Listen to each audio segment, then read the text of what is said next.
Hi friends, is the world getting more hostile? Comments are meaner, lawsuits are heftier, drivers are more aggressive, housing's getting more expensive.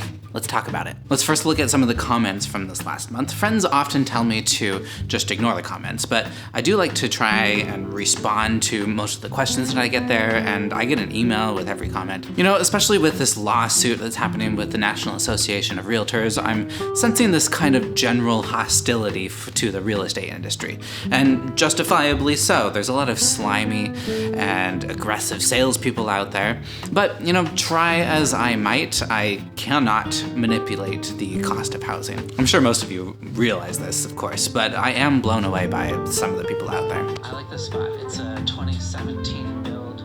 This was an expensive house for sure. You know, 2 bedrooms, just over $1 million, but it's in an amazing location. It's sold in 6 days, and it's actually a pretty good price for that block of Fremont. You know, the price of housing is simply based off of what people have paid for a similar house in the past. It's not some grand conspiracy between realtors and home sellers to increase the cost of housing. This is an adorable little updated 1940s house. I listed this little house in Burien a little bit ago, and the feedback online has been very animated, to say the least. In a city with some of the most expensive real estate in the country, here's a little house that you can own. And sure, it's very small, it's not for everybody, but you know, 467 square feet, it's sitting on a 5,000 square foot lot. It's a great alternative to a condo, anybody that's tired of HOAs or bad apartment managers. I don't really know what people are picturing when they are talking about affordable housing,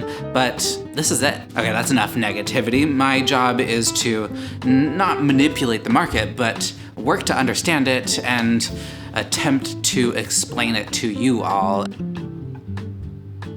Okay, one more comment because I thought that this one was kind of interesting. You know, I have a couple of friends who have left the Seattle area, left Washington, with the express desire to be able to buy a house. And they all had really good jobs, and they probably could have bought a house in Seattle if they really wanted to. I hear this sentiment often, and sure, move to the country, buy a house for really cheap. I want to do that sometimes and live the simpler life, but if you are dreaming of buying a house in the Seattle area, there's programs out there to make it possible, there's down payment assistance, and once you learn more about the whole process, it becomes a lot more feasible. Kendall and I bought our first house when we were making like $60,000 to $80,000 a year combined, and it was really hard. But if you want it, there's often a way to make it happen if you're willing to sacrifice a little bit. So what can you get in the country? I found a 5-acre lot in Monroe for $425, and there's a little cabin with no utilities in there. A beautiful house with a view in La Conner for $500,000, but it's on leased tribal land. And a house in Deming on half an acre listed for $500,000, but that's still $500,000 to live kind of in the middle of nowhere. Coastal housing is very expensive. So let's try and understand what's going on in the Seattle real estate market. And I'm pulling all of these stats in the city of Seattle proper, mostly just looking at single family homes for now. We had a huge jump in median sales price in February, but then things kind of leveled out and looks like it's kind of slowly creeping, and we're sitting at $952,000 for a home in Seattle this month.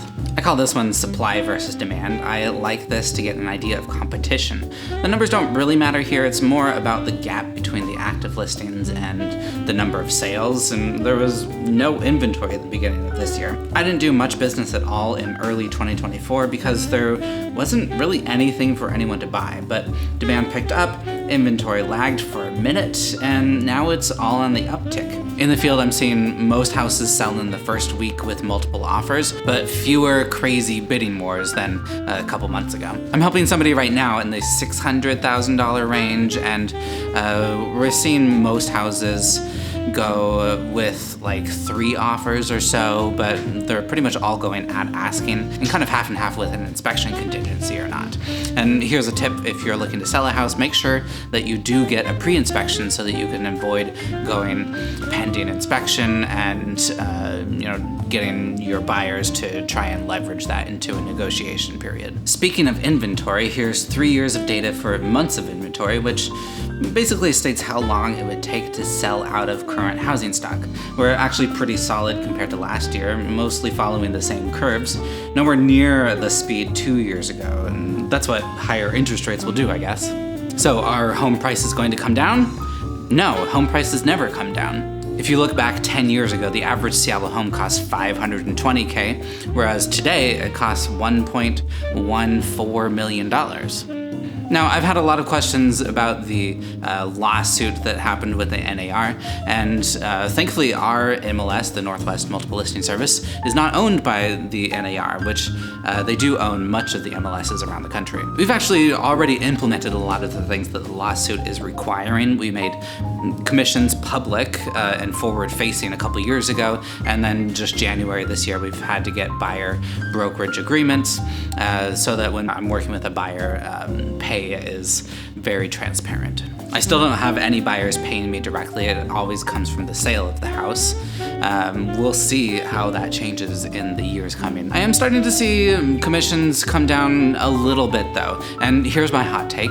I'm in favor of real estate agent commissions coming down. I think if those single paychecks were a little bit smaller than a lot of the part-timers who are, only selling like 2 or 3 houses a year will get out of the business, and then full-time real estate agents won't have to scramble for business as much. And that'll make it easier for the average consumer to find a good, experienced realtor.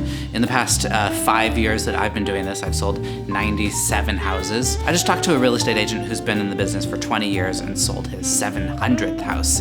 That's a lot of experience. Anyways, if you're looking to make a home in Seattle, send me a message and let's work together. Bye.